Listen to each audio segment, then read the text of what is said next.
Hi, I'm Marilyn Brummett. Welcome to our No One is Homeless YouTube podcast. Once again, I just want to make that statement that when you hear no one is homeless, you say, well, that's not true. And I just want you to know it's a vision. You know, that's our vision here at the Caring Place, that no one is homeless. And so that is something that we want to aspire to, work towards, and we want to make available to as many homeless people as we can a way to be able to come in off the street, out of their situation that they're in. And that's why we collaborate with so many other ministries, organizations, as well as our own programs that we have here. Well, the premise of this particular podcast has been that you hear the heart of the homeless. And that's what we have always led in with, that you hear an interview of someone who is actually out there on the street. And what is their heart? What do they feel like? What are the barriers of why maybe they don't take that step of receiving help to come in off the street? But I want to lead off in this particular podcast. It's just because I think it'll touch the heart of so many. It's going to be seeing a woman who actually was out there on the street.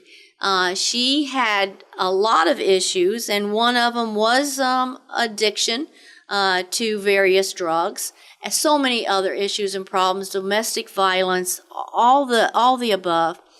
But she came into one of our life-changing programs, and this is just so heartwarming because you see her going in to her very own apartment, safe and affordable housing, actually being able to receive that help.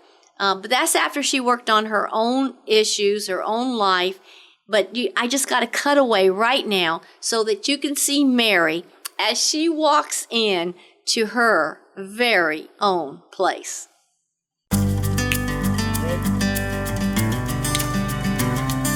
Yay! Man, I'm home! I'm home! Thank you, everybody. Thank you, BOC. Thank you for my case manager, Miss Rachel. Thank you, God. I'm home.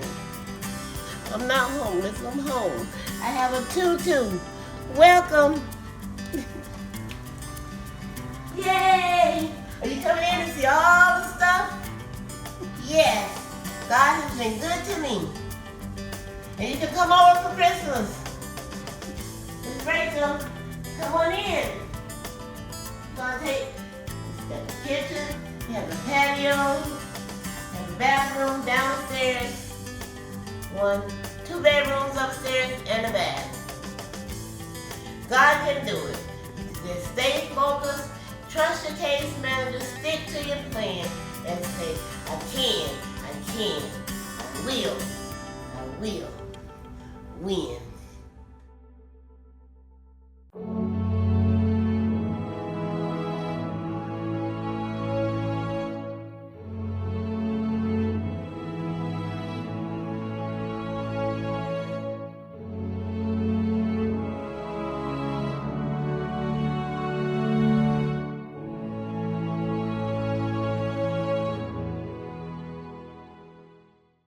Well, I hope that warmed your heart, seeing Mary come into her place. And she was taking you on a tour to see her, living room, kitchen, where her bathroom is, and all those. She had a little upstairs and a bedroom up there. So she was so happy. And what? I can't even begin to convey a person who was on the street, living that life as homeless, having so many issues, drug addiction. She had a lot of mental things that had happened to her that caused depression, that caused her in that cycle of homelessness. She did come out of domestic violence. And she was, as she said to us when she was here in the program, she said, I am messed up. I've been messed up for a while. But, coming through the programs that the Caring Place offers, it really does allow that person to, first of all, find out who they are. We have mental health counselors, and not only the education that is provided for them, but also the mental health. And we want to see many Marys, just like our men as well. We want to see them also get in off the street. And that's why we collaborate with so many other organizations. Yes, we have housing at the Caring Place, places that we have bought, and we have those areas of transitional housing for people, but we don't try to put everybody, we don't have enough. And so we have to collaborate with other people in the community. Now, once again, I have with me a wonderful colleague, and I want to introduce her to you. But she's going to tell you also about how volunteer groups have come together, and they are providing a special just presence and encouragement to our women here at the Caring Place, and after they graduate and go into this safe and affordable housing. So I have with me today, I have Leah Sigalo. You've been on our podcast before, so you're no stranger if anybody's looked at our past podcasts. But Leah, you know a lot about the volunteer we call them focus groups because they focus on a particular area of homelessness and help. And we have found when volunteers can do that, they actually accomplish so much more, and they also band together and come up with the ways to help. So what kind of groups do we have, and how volunteers come together to help? Of course. Well, first and foremost, thanks for having me here today. Now, let's just say something. So time, talent, and treasure. It's the 3 T's that we're looking at. So if you don't have that treasure and that coin to give, I know you have some time and talent that you can volunteer. So what are we looking at when we talk about these volunteer focus groups? Ways that you can get involved. So we have groups that are focused towards faith, that are focused towards women, that are focused towards men. And what we're trying to do is we're trying to build this better relationship. May it be through a mentorship, may it be through getting someone back on their feet spiritually, may even be getting them ready in a new home. So we have a wide variety and avenue of volunteer groups that have special little niches, so to speak. I like that you say that. To different avenues so we can help these formerly homeless individuals that are coming through our programs. Mm-hmm. And that's the biggest key word right there. Formerly homeless individuals. Right. So in particular, Mary, we just saw Mary, she was actually helped by a group called Girlfriends for Girlfriends. So Girlfriends for Girlfriends, to give you a little quick background on there, it is a group of women, primarily women. They come together, they gather each month, they even have some fundraisers throughout the year as well. But what they are most known for is the fact that they host these things called housewarming parties. So these housewarming parties, I know it's crazy. You're thinking like a Tupperware party or Mary Kay, something like that. But they host a housewarming party. But it's not their housewarming. Oh, wow. So they are actually banding together and doing a housewarming party for these residents, for these formerly homeless within the Caring Place. And then we get all these brand new, new items, put them aside, have an inventory of them. And when each one of these women or families or women with children go and graduate, they are blessed with new items for their home. In their very own place that they can call their home. Exactly, in their very own place. And the girlfriends go out there, and they're the ones that and they bless them with it. They go in person. Gifts. Sometimes they even show up with some flowers and be like, here's your new little pet. But yes, it's an incredible group that's come together, and they're just there to be a point for these formerly homeless, now graduates, as they move into the next chapter of their lives. And the Girlfriends for Girlfriends, they actually even help to raise funds. Exactly. They put on all kind of fashion shows, luncheons. They've had galas. They've had all kind of ways, and they actually have now, through their fundraising, they've actually provided a triplex and a fourplex for women and children. So when they leave and graduate our programs, that they're able to go into that transitional housing before, and we don't really stipulate how long they have to stay there or can stay there. I mean, until they want to move on. But they have beautiful apartments. Some of them are 2-3s. Some may be a 1-2, but they have a place to go that they can call their own. So they have helped raise funds, but they also put feet on their, what we should say, feet on their. Well, I'm calling it friends and fundraising, like fundraising, because they're over here and they are providing those drastic needs that we have over within our community by providing these transitional housing. So it is, I know what you're trying to say. They're trying to put feet on the ideas. In other words, They're trying to bring the vision to life. yes, vision to life. And just to think that volunteers go out and knock on the door of a person that has graduated the program, but saying, listen, we are not just abandoning you.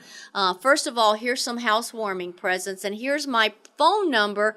Give me a call. If you feel down, just need to talk to somebody, or maybe you have a question, maybe you want to have further education, you just don't know who to call. Whatever your question is, we're not guaranteeing that we know the answer to everything, but it's a friendship building. In other words, you have somebody in the community that you can fall back on and say, you're not going back to the homeless community. Correct. You're now plugged in, and you have a friend. Some of our girlfriends have told me I have about 3 of the graduates that are on my speed dial. So in other words, I'm able to call them, they're able to call me. And we keep true to our promise that they are going to reintegrate to society. Yes. Yeah. Which is the biggest kicker there. But I mean, Girlfriends for Girlfriends is incredible. If you guys want to learn more, just give us a call in the office, 305-572-2000. Again, 305-572-2000. If you even want to make a donation towards this group or anything, you can always scan the QR code. More information in the bio as well. Well, Leah, and as we talk about Girlfriends for Girlfriends, actually that was kind of the first focus group that kind of banded together here at the Caring Place. But because of them, there was other needs that They've been born. Focused on, and so other things were born. Cover Girls. Cover Girls. Oh, where do I even begin? What's the difference? There's an incredible group of women that actually cover the women in our shelter. So these could be women that are fleeing domestic violence, abuse, that are just down on their luck, or that whatever it may be that they're going through in life. Exactly. The list goes on and on, unfortunately, as to what we do see come into the shelter.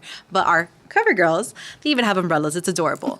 They are mentors to the women that are within the program. So they come together. They do so much for them while they're in the Caring Place door. So they are the in-house, and Girlfriends for Girlfriends is the outhouse, so to speak. So the in-house... In a good way. In a good way. So what the in-house does is they do a lot of fun activities for the moms and their children. They have volunteer babysitters. They do birthday parties for the kids. They do fashion shows. They also do galas. And just in fact, a couple years ago, they did a quinceañera. Yeah, there was a couple of those. There was a couple of those, and one of them went national. Yeah, in other words, the word went out nationally. Yes. Everybody wanted to know more about it. Yes, because, even though we at the Caring Place do so much throughout the years, we do birthday parties and all that as well once a year for everyone. It's important to remember that there is more to the story. And for a mother with children, she wants to give her kids the world. Obviously, being at a shelter, you have to work through some stuff so that you can get that apartment how Mary got, so that you can move in and be with everyone else and share this sense of family. But the Cover Girls is that one step to give some normalcy into living Wow, you in a said shelter. It so well, Leah. And on those quinceañeras, can you imagine a young girl, 15 years old, because that is that's what they do in the Latin community. They make this beautiful party, Quinceañera, and they are announcing that they're coming out into their grown-up world. Yeah. But they expect during that time the pageantry. Yes. The dress, the makeup, all the decorations that when you walk into the party that you see that. Can you imagine? The Cover Girls did it all. They had incredible partners. I believe she even had 3 dresses, the quinceañera. I mean, I was grateful to just have one. And a photo shoot. A photo shoot and everything, and a Paris theme. She had a little Eiffel Tower. She had a whole ball thrown for her, and so many different people attended. So it wasn't just a party of one and her family. It was a community party, all honoring her on her 15th birthday, her quinceañera in the Hispanic community. And that's what Cover Girls does, is that they're looking to, like you said, to put a little bit of normalcy into their lives. That they don't look back and say, oh my gosh, that time at that homeless center was the worst time in my life. Actually, it was a great transition time in my life. And actually, it was I have great memories. And that's what volunteer groups can do. And we afford that opportunity to our volunteers to say, hey, come alongside. I mean, of course, we have our programs here. And, you know, you're not going to come in at a particular time where we have to do a particular lesson or, you know, class. But we're going to make sure that we give you that fertile ground that you can come in and make a difference. And the Cover Girls, you know what they say to me? Man, this has changed my life because I know that I have helped someone in a tangible way. And we always say, show God's love in a tangible way. We are a faith-based organization. We are Judeo-Christian, is our DNA, our values. But we want to show God's love constantly in a practical ways that people can say, man, I felt. And I had one of the ladies, I just interviewed her for one of our radio programs, and she was saying, I did not know I was coming into a faith-based organization, but everywhere you walk here, you feel God. And I was like, wow, I couldn't even pay someone to say something like that. But that was from her heart that she felt. And it just made me feel good that, yes, that is our premise. We want to show God's love in practical ways. We want volunteers. We want supporters, donors to come alongside. I don't care where you're located. If you're in the area of Miami-Dade, Broward County, of course we want you to be a volunteer. But you could be anywhere in the nation. You could be anywhere in the world, and you can still be a part of helping to change lives. Go to caringplace.org. And if you want to, scope out the girlfriends or the Cover Girls, we have landing pages for that. You can go to caringplace.org/G4G. or go to caringplace.org/cover. And that's going to take you to these particular landing pages, and you can know more. We have monthly donors, those volunteers that say, I just want to know, I can't give you a big chunk of money, but I can put that in my budget as a monthly donor. And so we have many that do that. And they see the change that is happening with our women and children. Well, Leah, it's wonderful having you. Thank you for explaining all that. Please subscribe, ring the bell, put a comment in there. Tell us what you think about G4G, Girlfriends for Girlfriends, or Cover Girls, and tell us what your thoughts are. I hope you enjoyed seeing Mary go into her new place that she could call her own. Now, we're going to be making more podcasts, and we're going to be interviewing people that are out there on the street as well, letting you hear their heart of what it feels like to be homeless. We really do have a vision here at the Caring Place that no one is homeless. We're not there yet, but that is the vision. And so please help us and be part of this community of helpers. Hi, me and my family, we just want to say thank you to all donors out there who making it happen, who making selfless sacrifices to be a blessing to families like ours, so that we can afford affordable housing. Thank you so much for all that you've been doing. You're not, what you're doing has not been going to waste, and it is not been going unseen. So thank you.